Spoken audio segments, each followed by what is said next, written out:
देखिए, मैंने पहली दफा जम्मू कश्मीर में इस किस्म के हालात कभी नहीं देखे जो आज हालात नजर आ रहे हैं। पहली दफा कोई सरकार है, मुंतखब सरकार है, बेबसी दिखा रही है।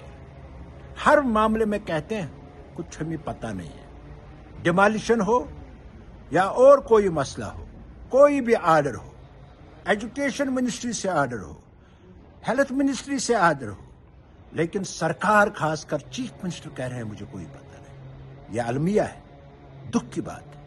अगर ऐसी बात है तो चीफ मिनिस्टर क्यों वहां अपनी कुर्सी पर बैठे हुए हैं? उनको छोड़ना चाहिए। लोगों को क्यों धोखा दिया जा रहा है?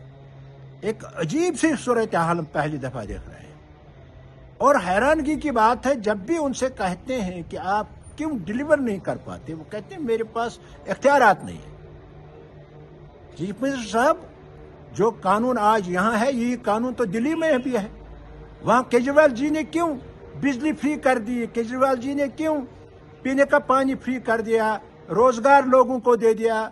और जो गवर्नमेंट स्कूल्स हैं उनको इस तरीके से न्यू टेक्नोलॉजी से आरास्ता किया कि लोगों ने प्राइवेट स्कूल छोड़कर गवर्नमेंट स्कूल में गए। हर मामले में उसने तरक्की की। हालांकि उसको सख्त लड़ाई थी बीजेपी के साथ। उनको खुद भी जेल भेजा गया, उसके मिनिस्टर को भेजा गया, उसके एमएलएज को भेजा गया, लेकिन उसने मुकाबला किया और डिलीवर किया। आप तो सिर्फ रो रहे हैं, डिलीवर कुछ नहीं कर रहे हैं। डिमोलिशन का मसला आपने उठाया, लोगों के घर उजाड़े जा रहे हैं, आप कहते मुझे पता नहीं। आप क्या कर रहे हो? आप एक तमाशा ही बनकर देख रहे हो। यह तो यहाँ के लोगों के साथ विश्वासघात है। आपने वादा किया था मैं सारा सिस्टम ठीक करूंगा। बिजली के हवाले से आपने वादा किया था 200 यूनिट्स फ्री देने के। आपने गैस सिलेंडर का वादा किया था। वो सारे वादे कहाँ गए?